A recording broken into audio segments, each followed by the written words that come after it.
नमस्कार दोस्तों, NN classes के ऑनलाइन पोर्टल पे आप सभी लोगों का स्वागत है। और आज हम करने जा रहे हैं हमारे द्वारा चलाए जा रहे उत्तराखंड वन दरोगा यानी फॉरेस्ट इंस्पेक्टर के जो विशेष बैच हैं उनका वीकली मॉडल टेस्ट नंबर 7। तो देखिए, इस प्रश्न पत्र में आपको क्वेश्चन जो मिलेंगे वो 20 मिलेंगे, जिसके अंतर्गत फिजिक्स के क्वेश्चन होंगे, केमिस्ट्री के क्वेश्चन होंगे, जूलॉजी के क्वेश्चन होंगे, बॉटनी के क्वेश्चन होंगे और इन्वायरमेंट के क्वेश्चन होंगे। तो पेपर को शुरू करने से पहले मैं आपको कुछ जानकारी यहाँ पर देना चाहता हूँ। जैसा आप जानते हैं, उत्तराखंड वन दरोगा के पेपर के विषय में बहुत से डाउट हैं, जैसे कि इसमें कितनी पोस्ट हैं, या फिर ये पेपर कब होगा, या फिर कि इसका सिलेबस क्या है। तो देखिए, इसी के लिए हमने उत्तराखंड अधीनस्थ सेवा चयन आयोग को एक ईमेल किया था, जिसका जवाब उनका आया है। तो देखिए, आज के इस वीडियो में आपके सारे डाउट यहाँ पर क्लियर होने वाले हैं कि कितनी पोस्ट इसमें है, क्या इसका सिलेबस है और कब इसका पेपर होने वाला है। तो जैसे कि आप स्क्रीन पर देख पा रहे हैं, तो हमने उनसे पूछा था, जैसे कि आप ये स्क्रीन को देख लीजिए, यहाँ पर हमारे द्वारा उनसे 3 प्रश्न पूछे गए थे, फर्स्ट, सेकंड और थर्ड। पहला क्वेश्चन था कि ये एग्जामिनेशन कितनी पोस्ट पर होगा, मतलब इसमें पोस्ट की जो काउंट है वो कितनी है, क्योंकि आप जानते हो बहुत से न्यूज़पेपर में आया था कि इसमें पोस्ट कम हो गई है, 29 बच गई है या 39 हो गई है। तो दूसरा क्वेश्चन हमने पूछा था कि रिटन एग्जामिनेशन का टेंटेटिव डेट, यानी कि ये कब होगा ये पेपर। और तीसरा क्वेश्चन हमने पूछा था कि क्या इस पेपर में एग्रीकल्चर आएगा या नहीं आएगा, यानी कि इसका सिलेबस क्या है। तो देखिए, उनकी तरफ से इसका ईमेल का जो जवाब आया है वो देख लीजिए यहाँ पर। तो पहले क्वेश्चन का कि how many post available for Uttarakhand forester, तो बिल्कुल 316 पोस्टें हैं इसमें, इस पे ही पेपर होगा। दूसरा कि इसमें इसकी टेंटेटिव डेट क्या होगी, तो इसकी जो टेंटेटिव डेट है उनके द्वारा, मतलब उत्तराखंड अधीनस्थ सेवा चयन आयोग के द्वारा न्यू ईयर पे एक संवाद आया था, जिसमें उन्होंने सभी पेपरों के जो टेंटेटिव डेट्स है वो बताए थे। वो हम आपको अभी इसमें आगे बताने वाले हैं कि उत्तराखंड वन दरोगा की टेंटेटिव डेट क्या है। तीसरा, जिसमें हमने पूछा था कि क्या एग्रीकल्चर आएगा या नहीं आएगा, तो उसमें इन्होंने बताया कि syllabus is given in advertisement.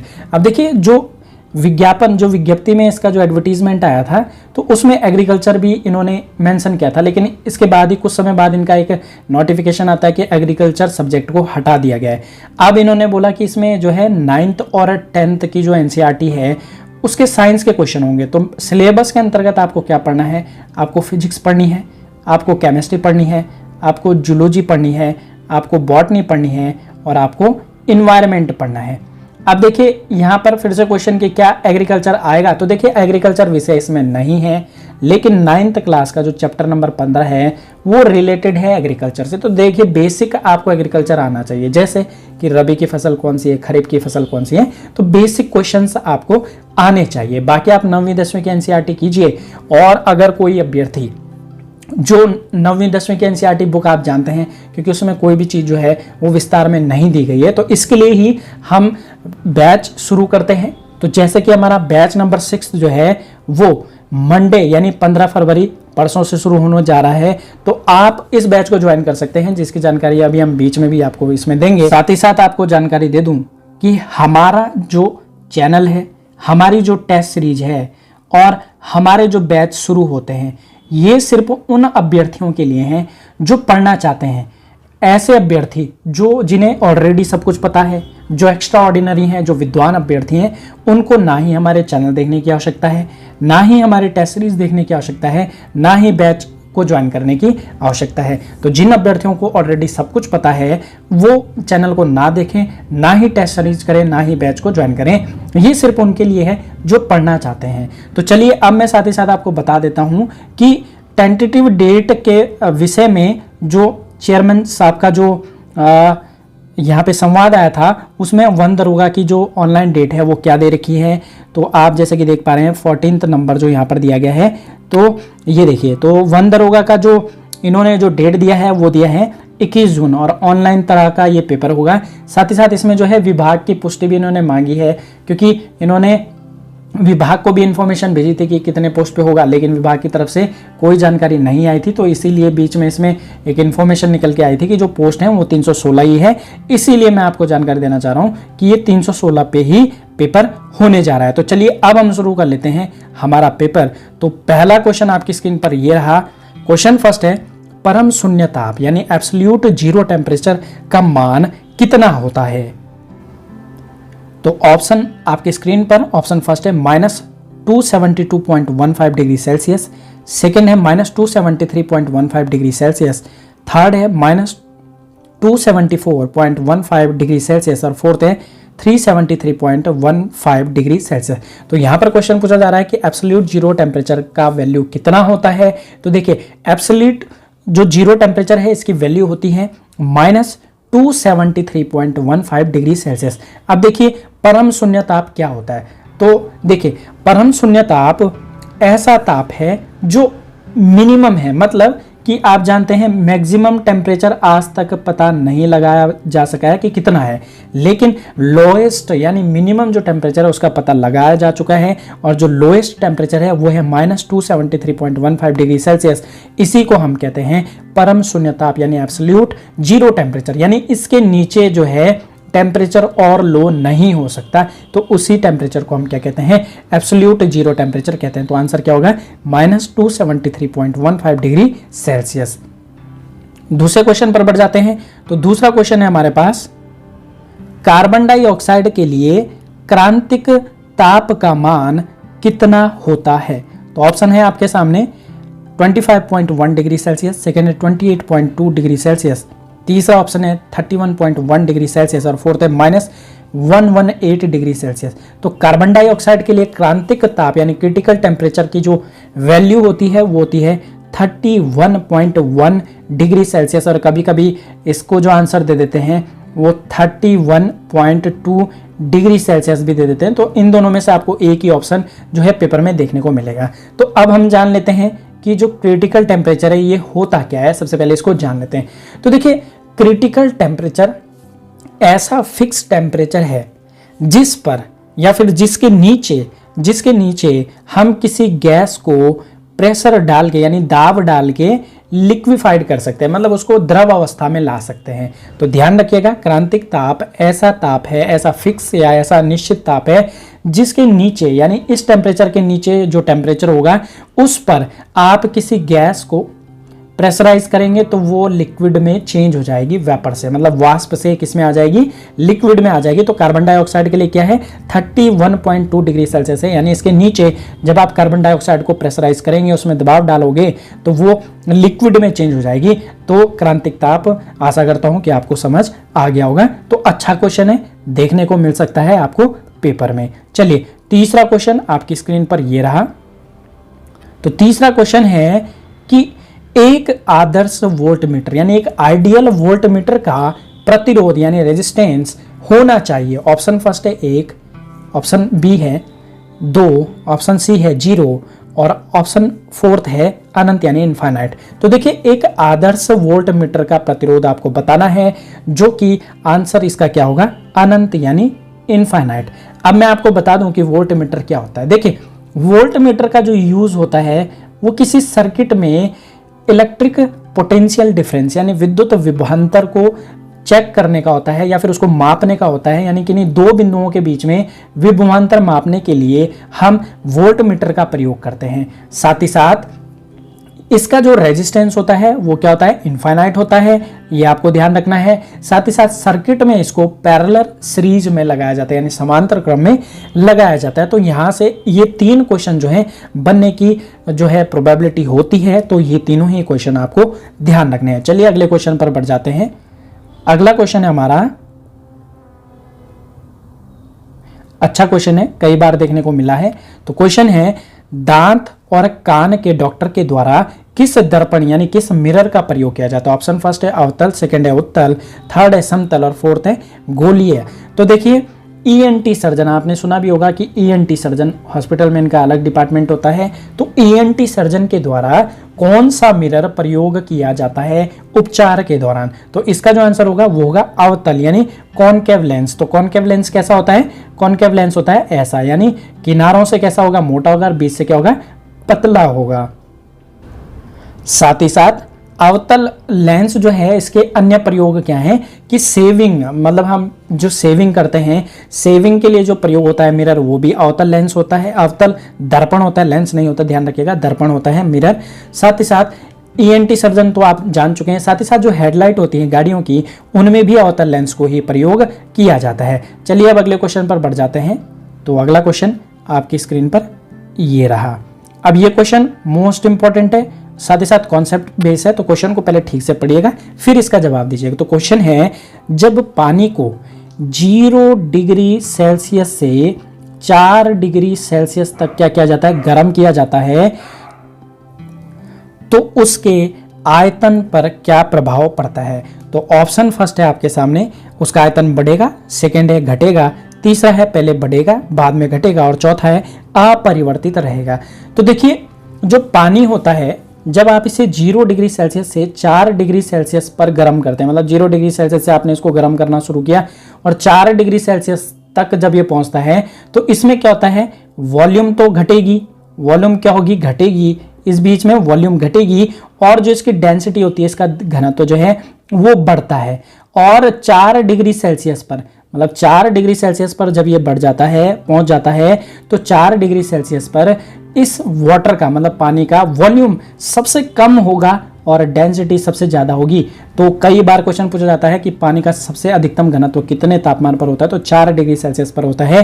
तो यहाँ पर क्वेश्चन पूछा गया था कि जब पानी को 0 डिग्री सेल्सियस से 4 डिग्री सेल्सियस के बीच में गर्म किया जाता है, तो उसके आयतन पर क्या प्रभाव पड़ेगा, तो उसका जो आयतन है वो घटेगा और घनत्व बढ़ेगा। ध्यान रखिएगा, 4 डिग्री सेल्सियस पर पानी का जो घनत्व है वो होगा मैक्सिमम, और जो वॉल्यूम है वो क्या होगी, मिनिमम होगी, यानी न्यूनतम होगा। तो दोनों तरह से ध्यान रखना है, क्वेश्चन अवश्य ये आपको देखने को मिल जाएंगे, क्योंकि अच्छे क्वेश्चन हैं और कॉन्सेप्ट पे बेस हैं, तो इसलिए किसी ना किसी एग्जाम में आपको देखने को मिलेंगे। अगला क्वेश्चन न्यूमेरिक है, तो आपको इसे अच्छे से सॉल्व करना है। क्वेश्चन है, एक तरंग की आवृत्ति, मतलब एक वेव है, उसकी जो फ्रीक्वेंसी है वो कितनी है, 120 हर्ट्ज है, और यदि तरंग की चाल यानी इसकी वेलोसिटी अगर 480 मीटर पर सेकंड हो, तो अब आपको इस तरंग की तरंग दैर्ध्य, यानी इस तरंग की तरंग दैर्ध्य मतलब वेव लेंथ आपको बतानी है कि क्या होगी।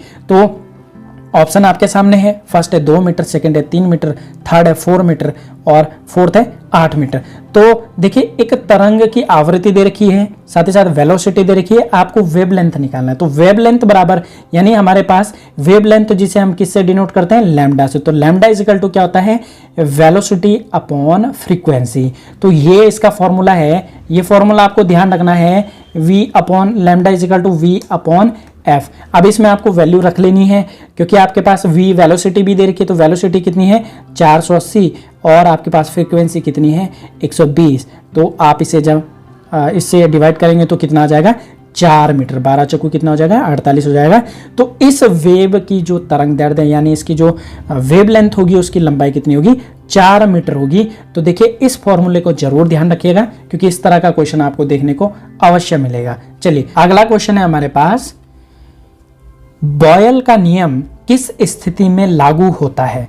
अब आप जानते हैं, बॉयल वैज्ञानिक जो थे, इन्होंने गैसों के लिए, और गैस कौन सी, आदर्श यानी आइडियल गैस के लिए कुछ नियम दिए थे। तो उस नियम को आपको बताना है कि वो किस स्थिति में लागू होते हैं। तो ऑप्शन फर्स्ट है स्थिर आयतन यानी कांस्टेंट वॉल्यूम, सेकंड है स्थिर दाब यानी कांस्टेंट प्रेशर, थर्ड है स्थिर क्षेत्रफल यानी कांस्टेंट एरिया, और फोर्थ है स्थिर ताप यानी कांस्टेंट टेम्परेचर। तो देखिए, बॉयल का जो नियम है वो किस स्थिति में लागू होता है, तो उसके लिए पहले मैं आपको बता देता हूं कि बॉयल ने क्या नियम दिया।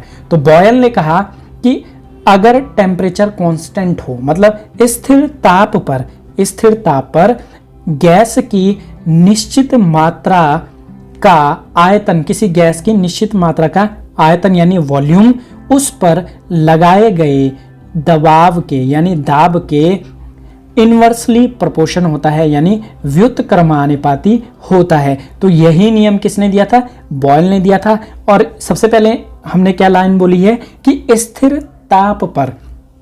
तो आपको ध्यान रखना है, बॉयल का जो नियम है वो किस स्थिति में लागू होता है, स्थिर ताप पर लागू होता है। तो यही जो समीकरण है वो बॉयल ने दिया था, किसके लिए, आइडियल गैस यानी आदर्श गैस के लिए। ये अगला क्वेश्चन है हमारे पास, स्टेनलेस स्टील किसका मिश्रण है। ऑप्शन फर्स्ट है लोहा, क्रोमियम और निकिल, सेकंड है लोहा और क्रोमियम, ऑप्शन थर्ड है लोहा और निकिल, और फोर्थ है लोहा, एल्यूमिनियम और क्रोमियम। अब आपको बताना है स्टेनलेस स्टील जो है वो किसका मिश्रण है। तो इसका जो आंसर होगा वो होगा लोहा, क्रोमियम और निकिल। मैं आपको बता दूं, लोहे की जो इसमें परसेंटेज होती है वो होती है 73%, क्रोमियम की जो होती है वो होती है 18% और निकिल की जो परसेंटेज होती है वो होती है 8%। साथ ही साथ देखिए स्टेनलेस स्टील में कार्बन को भी मिलाया जाता है। तो ये आपको ध्यान रखना है कि स्टेनलेस स्टील में क्या क्या होता है, लोहा होता है, क्रोमियम होता है, निकिल होता है और कार्बन भी होता है। साथ ही साथ ध्यान दीजिएगा, स्टेनलेस स्टील ऐसा स्टील होता है जिससे हम ऐसे जो प्रोडक्ट बनाते हैं जिन पर कभी भी स्टेन नहीं लगते, जैसे दाग नहीं लगते। जैसे जो गैस बर्नर होता है उसमें आपने देखा होगा उसमें दाग नहीं लगता, तो वो भी स्टेनलेस स्टील का ही बना है। तो ये क्वेश्चन भी काफ़ी एग्जाम में देखने को मिलता है। चलिए अब अगले क्वेश्चन पर बढ़ जाते हैं। तो अगला क्वेश्चन आपकी स्क्रीन पर ये रहा। तो क्वेश्चन है, सबसे कम विद्युत ऋणात्मकता किसकी है? ऑप्शन आपको दिए गए हैं। क्वेश्चन है कि सबसे कम विद्युत ऋणात्मकता किसकी है, मतलब सबसे कम इलेक्ट्रोनेगेटिविटी बतानी है आपको कि किसकी है। ऑप्शन फर्स्ट है फ्लोरीन, सेकंड है सीजियम, थर्ड है ऑर्गन और फोर्थ है नाइट्रोजन। तो देखिए हमारे पास सबसे कम जो विद्युत ऋणात्मकता होती है वो है सीजियम की, और सबसे ज़्यादा जो विद्युत ऋणात्मकता यानी इलेक्ट्रोनेगेटिविटी है वो किसकी है, वो फ्लोरीन की है। तो दोनों ही क्वेश्चन आपको ध्यान रखने हैं क्योंकि इस तरह का क्वेश्चन कई बार देखने को मिला है एग्जाम में। तो सबसे कम विद्युत ऋणात्मकता किसकी है, तो सीजियम की, और सबसे अधिक किसकी है, फ्लोरीन की है। तो दोनों ही क्वेश्चन आपको ध्यान रखने हैं। अगला क्वेश्चन आपकी स्क्रीन पर ये रहा। तो क्वेश्चन है, कौन सा निम्नलिखित में से कमरे के सामान्य तापमान पर द्रव अवस्था यानी लिक्विड फेज में रहता है? तो आपको बताना है कि इनमें से कौन से ऐसे तत्व हैं या फिर ऐसा कौन सा तत्व है या फिर जो अपने कमरे के सामान्य तापमान पर जो है लिक्विड यानी द्रव अवस्था में रहता है। तो देखिए ऑप्शन फर्स्ट है ब्रोमीन, सेकंड है पारा, थर्ड है सोडियम और फोर्थ है ए एंड बी दोनों। तो इसका जो आंसर होगा वो होगा ए और बी दोनों, यानी ब्रोमीन और पारा जो है ये दोनों ही कमरे के सामान्य तापमान पर द्रव अवस्था में बने रहते हैं। तो चलिए अब हम बात कर लेते हैं हमारे बैच के विषय में, जो कि बैच हमारा शुरू होने जा रहा है मंडे यानी 15 फरवरी यानी परसों से। तो सबसे पहले बैच की इंफॉर्मेशन देने से पहले मैं आपको एक जानकारी फिर से देना चाहूँगा कि देखिए ये बैच और जो टेस्ट सीरीज हैं या फिर जो हमारा चैनल है ये सिर्फ और सिर्फ उन अभ्यर्थियों के लिए है जो पढ़ना चाह रहे हैं। जो अभ्यर्थी विद्वान हैं, जिनको सब कुछ पता है, जो एक्स्ट्रा ऑर्डिनरी हैं, उनको ये बैच ज्वाइन करने की आवश्यकता नहीं है, ना ही टेस्ट सीरीज देखने की आवश्यकता है, ना ही हमारे चैनल को जो है ज्वाइन करने की आवश्यकता है। तो चलिए अब मैं जानकारी दे देता हूं। तो जैसे कि आप देख पा रहे हैं, देखिए हमारे जो बैच बनते हैं, ये बैच नंबर हमारा जो होगा ये 6 होगा, मतलब 6ठा बैच ये शुरू होने जा रहा है परसों से, जिसमें ऑलरेडी हमारे पास जो है 20 के लगभग जो स्टूडेंट हैं वो जुड़ चुके हैं। अब इसमें सीट की संख्या बची है 10। तो बैच इसी तरह से आपका बनेगा। टेलीग्राम पर ये बैच बना है और हमने इसे कल ही बना दिया था क्योंकि ऑलरेडी इसमें स्टूडेंट हमारे जो क्राइटेरिया है वो पूरे हो गए थे। तो जो अभ्यर्थी उत्तराखंड वन दरोगा का, मैंने आपको अभी जानकारी सारी दे दी है कि कितनी पोस्ट है और कब इसका पेपर होने वाला है। जो अभ्यर्थी इस पेपर के लिए तैयारी कर रहे हैं वो हमारे बैच को ज्वाइन कर सकते हैं।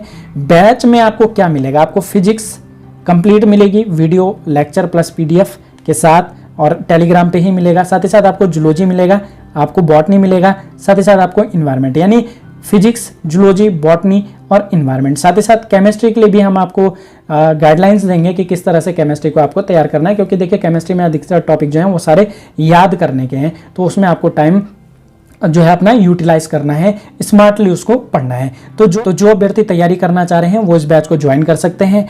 ज्वाइन कैसे करना है आपको, तो हमारा जो नंबर है 8864964977, इस पे आपको व्हाट्सएप करके आपका नाम भेजना है और खुद को रजिस्टर्ड करवाना है। अभी क्योंकि बैच बन गया है तो आपको तुरंत ही बैच में ऐड कर लिया जाएगा। और इस जो बैच का जो शुल्क रखा गया है यानी कंप्लीट कोर्स जो रखा गया है वो है 1600, यानी 1600 रुपये में आपको फिजिक्स, जूलॉजी, बॉटनी और इन्वायरमेंट इन सब की video lecture plus PDF notes available करवाए जाएंगे। साथ ही साथ केमिस्ट्री के लिए भी आपको बताया जाएगा कि किस तरह से इसको तैयार करना है। तो जिन भी अभ्यर्थियों को तैयारी करनी है, जो पढ़ना चाह रहे हैं, जो अच्छे से तैयारी करना चाह रहे हैं, वो हमारे बैच को ज्वाइन कर सकते हैं। परसों से बैच शुरू हो जाएगा 15 तारीख से। तो आप इस नंबर पर खुद को रजिस्टर्ड करवाएं और टेलीग्राम को डाउनलोड करें और आपका नाम हमें लिखकर भेजें, तो आपको रजिस्टर्ड कर लिया जाएगा। बाकी आप व्हाट्सएप करें तो उसमें आपको फ़ी डिटेल भी उपलब्ध करा दी जाएगी कि किस पे आपको फ़ी डिटेल यानी फ़ी सबमिट करनी है। तो चलिए अब हम बढ़ जाते हैं अपने अगले क्वेश्चन पर। तो क्वेश्चन नंबर 11 जो है वो है, निम्न में से कौन सा पादप हार्मोन यानी प्लांट हार्मोन गैसीय है, मतलब ये किस फॉर्म में होता है, ये गैस फॉर्म में होता है। तो ऑप्शन फर्स्ट है एब्सिसिक एसिड, सेकंड है ऑक्सीजन, थर्ड है इथाइलिन और फोर्थ है ऑल। तो देखिए हमारे पास जो इथाइलिन हार्मोन होता है जो फलों को पकाने के काम भी आता है, यह एक ऐसा पादप हार्मोन है जो गैसीय अवस्था में भी उपलब्ध है। तो आपको आंसर ध्यान रखना है, आंसर क्या होगा, इथाइलिन। चलिए अगला क्वेश्चन है, टाइफाइड रोग किस कारण होता है। ऑप्शन फर्स्ट है बैक्टीरिया, सेकंड है वायरस, थर्ड है प्रोटोजोआ और फोर्थ है नन ऑफ द अबव। अब आपको बताना है कि जो टाइफाइड रोग जो होता है वो किस कारण होता है। तो देखिए मैं आपको जानकारी दे दूं, टाइफाइड रोग होता है बैक्टीरिया के कारण। किसके कारण होता है, जीवाणु के कारण होता है। तो अच्छा क्वेश्चन है देखिए, क्योंकि जो आपका उत्तराखंड वन दरोगा का जो पेपर होना है वो 9वीं 10वीं की इसमें एनसीईआरटी पूछी जाएगी, लेकिन अगर आप एनसीईआरटी को देखेंगे तो उसमें हर टॉपिक को इतना ज़्यादा ब्रॉड नहीं दिया गया है, मतलब कि हर जो इन्फॉर्मेशन है वो सफिशिएंट नहीं है। तो इसीलिए हम बैच चला रहे हैं ताकि आपको हर चीज़ का नॉलेज है, मतलब जो भी टॉपिक आप पढ़े, जैसे बैक्टीरिया को पढ़ो तो पूरा आपको पता होना चाहिए कि बैक्टीरिया से क्या क्वेश्चन बन सकते हैं, कौन कौन से रोग होते हैं। तो उसके लिए आप हमारे बैच को ज्वाइन कर सकते हैं, आपको निश्चय ही आपका बेस पूरा क्लियर हो जाएगा। तो चलिए अगले क्वेश्चन पर आप बढ़ जाते हैं। अगला क्वेश्चन है हमारा कि किन पादपों को पुष्पी पादप यानी फ्लावरिंग प्लांट कहते हैं। ऑप्शन फर्स्ट है अनावृत बीज यानी जिम्नोस्पर्म, सेकंड है आवृत बीज यानी एंजियोस्पर्म, थर्ड है ब्रायोफाइटा और फोर्थ है थैलोफाइटा। तो देखिए आपको बताना है कौन से प्लांट ऐसे हैं जो कि पुष्पी हैं। पुष्पी का मतलब होता है ऐसे प्लांट जो फ्लावर बनाते हो, जो क्या करते हो, फ्लावर बनाते हो। तो इस क्वेश्चन का जो आंसर होगा वो होगा आवृत बीजी यानी एंजियोस्पर्म। तो इन एंजियोस्पर्म ऐसे पौधे होते हैं जो कि क्या करते हैं, फ्लावर का प्रोडक्शन करते हैं, जो कि उसके रिप्रोडक्टिव ऑर्गन है। तो आपको ये ध्यान रखना है कि किन पादपों को पुष्पी पादप यानी फ्लावरिंग प्लांट कहते हैं, तो आवृत बीजी यानी एंजियोस्पर्म को कहते हैं। चलिए अब देखते हैं अगला क्वेश्चन। तो अगला क्वेश्चन है हमारे पास मोस्ट इंपॉर्टेंट क्वेश्चन है, इस तरह का क्वेश्चन काफी बार देखने को मिला है। क्लोरोफिल का मुख्य एलिमेंट क्या है। तो ऑप्शन फर्स्ट है सोडियम, सेकंड है पोटेशियम, थर्ड है सल्फर और फोर्थ है मैग्नीशियम। तो आपको बताना है क्लोरोफिल का मुख्य तत्व कौन सा है। तो देखिए क्लोरोफिल का जो मुख्य तत्व होता है मैग्नीशियम यानी Mg। तो इंपॉर्टेंट क्वेश्चन है, इसको भी ध्यान रखना है आपने। चलिए अगले क्वेश्चन पर बढ़ जाते हैं। तो क्वेश्चन नंबर 15 है, काफी अच्छा क्वेश्चन है और काफी बार ये क्वेश्चन देखने को मिलता है। तो क्वेश्चन है हमारे पास कि दो पारिस्थितिकी तंत्र यानी दो इकोसिस्टम का जो ट्रांजिशन जोन होता है, जो संक्रमण क्षेत्र होता है, उसको हम क्या कहते हैं। तो ऑप्शन फर्स्ट है इकोटोन, सेकंड है इकोटाइप, थर्ड है इकैड और फोर्थ है ऑल। तो देखिए दो पारिस्थितिकी तंत्र यानी दो इकोसिस्टम का जो ट्रांजिशन जोन जो होता है वो कहलाता है इकोटोन।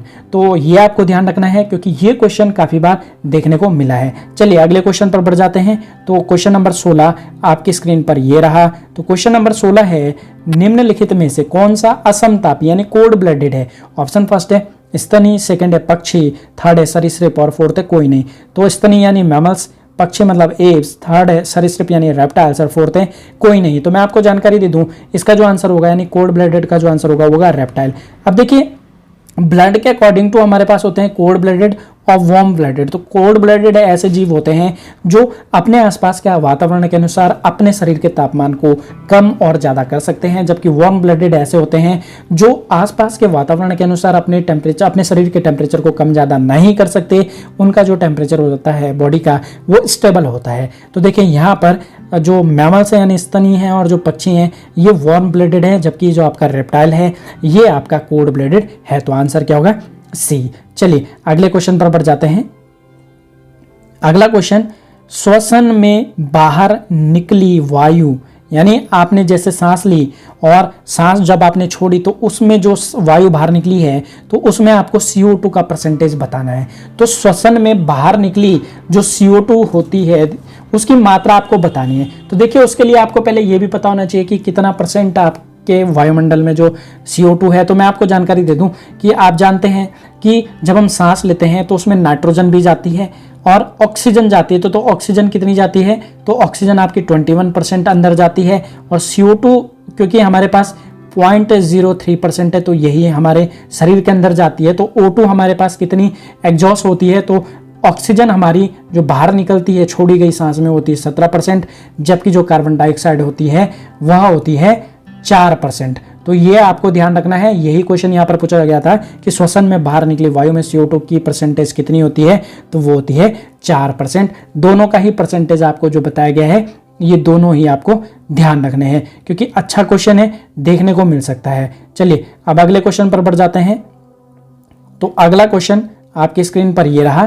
तो क्वेश्चन है पाचन तंत्र यानी डाइजेस्टिव सिस्टम के किस भाग में कार्बोहाइड्रेट का पाचन नहीं होता है। यानी आप जानते हैं डाइजेस्टिव सिस्टम के अंतर्गत हमारे मुख गुहा से और एनल तक का पूरा जो एलिमेंट्री कैनाल है उसको गिना जाता है। तो वही पूछा जा रहा है कि डाइजेस्टिव सिस्टम के किस भाग में कार्बोहाइड्रेट का पाचन नहीं होता। तो ऑप्शन फर्स्ट है मुख यानी माउथ, सेकंड है स्मॉल इंटेस्टाइन यानी छोटी आंत, थर्ड है आमाशय यानी स्टोमक, फोर्थ है इनमें से कोई नहीं। तो आपको इसका जो आंसर होगा वो क्या होगा, आमाशय, क्योंकि आमाशय में कार्बोहाइड्रेट का पाचन नहीं होता, बाकी छोटी आंत में भी होता है और मुंह में भी होता है। चलिए सेकेंड लास्ट क्वेश्चन जो हमारे पास है वो है आंसू कौन सी ग्रंथि स्रावित करती है। क्वेश्चन है आंसू कौन सी ग्रंथि स्रावित करती है। ऑप्शन फर्स्ट है सीबेसियस, सेकंड है बोमेन, थर्ड है माइबोमियम और फोर्थ है लैक्राइमल। तो देखिए आंसू लैक्राइमल ग्रंथि द्वारा स्रावित किया जाता है। मोस्ट इंपॉर्टेंट आ सकता है। साथ ही साथ ध्यान रखना है आपको, सीबेसियस ग्लैंड जो है ये हमारी स्किन में होती है, और आपने देखा होगा हमारी स्किन में भी एक वैक्स यानी एक ऑयल जो है वो उसका प्रोडक्शन होता है, जिससे हमारी त्वचा जो है वो रूखी नहीं होती। तो सीबेसियस ग्लैंड जो है हमारी स्किन में होती है। बोमेन जो ग्लैंड है ये हमारी नाक में होती है। कोई भी इन्फेक्शन या भी कोई भी कीट, या फिर अगर आप कभी मिर्ची वाला खाना ज़्यादा खा लेते हैं तो आपने देखा होगा कि हमारी नाक से एक लिक्विड निकलने लगता है, तो वो इस बोमेन ग्लैंड से ही निकलता है। माइबोमियम जो ग्लैंड है ये हमारी आंखों के किनारों में होती है। आपने देखा होगा आंखों से एक येलोइश जो लिक्विड है वो भी निकलता है, तो वो इसी ग्लैंड से निकलता है। तो ये चारों ही ग्लैंड्स आपको ध्यान रखनी है, क्योंकि यहाँ से अधिकतर बार क्वेश्चन पूछा जाता है। तो चलिए आज का जो हमारा लास्ट क्वेश्चन है वह है एडिसन रोग में यूरिन में किसका उत्सर्जन बढ़ जाता है। ऑप्शन फर्स्ट है सोडियम, सेकंड है कैल्शियम, थर्ड है पोटेशियम, फोर्थ है ऑल। एडिसन रोग क्यों होता है, तो एडिसन रोग एड्रिनल जो हार्मोन है उसकी कमी से होता है, जिसमें क्या होता है कि यूरिन में जो है सोडियम की मात्रा का उत्सर्जन होने लगता है, जिससे हमारे शरीर में निर्जलीकरण, जिसे हम क्या कहते हैं डिहाइड्रेशन हो जाता है। साथ ही साथ शुगर की भी कमी हो जाती है और साथ ही साथ बीपी भी लो हो जाता है। तो एडिसन रोग में ये सारे सिम्टम होते हैं, और ये जो है एड्रिनल जो हार्मोन है उसकी कमी से हो जाता है। और किसका उत्सर्जन इसमें बढ़ जाता है यूरिन में, तो सोडियम का उत्सर्जन बढ़ जाता है। तो देखिए ये थे हमारे आज के 20 क्वेश्चन। तो जिन भी अभ्यर्थियों के 20 में से नंबर 16 प्लस हैं उनकी तैयारी काफ़ी अच्छी चल रही है, और जिनके भी 16 से ज़्यादा नंबर आते हैं या कितने नंबर आपके आ रहे हैं हमें कमेंट बॉक्स में ज़रूर बताइएगा। साथ ही साथ वीडियो अगर आपको पसंद आती है तो इसको लाइक ज़रूर कीजिएगा, और जितना ज़्यादा हो सके आपके व्हाट्सएप ग्रुप, आपके फेसबुक पेज पे इसे शेयर ज़रूर कीजिएगा। और जो अभ्यर्थी पढ़ने के इच्छुक हैं, जो वास्तव में पढ़ना चाह रहे हैं, वो हमारे बैच को ज्वाइन कर सकते हैं, जो कि परसों से शुरू होगा। और आप इसे ज्वाइन करने के लिए आपको नंबर जो बताया गया है 8864964977, इस पर आप हमें व्हाट्सएप करके खुद को रजिस्टर्ड करवा सकते हैं। पूरा कोर्स इसमें आपको करवा दिया जाएगा। तो चलिए आज का जो टेस्ट पेपर है कैसा ये रहा हमें कमेंट बॉक्स में बताइएगा। तो इस पेपर को आज यहीं पे ख़त्म करते हैं। मिलते हैं आपको फिर से नए टेस्ट सीरीज के साथ। तब तक के लिए धन्यवाद। जय हिंद, जय उत्तराखंड।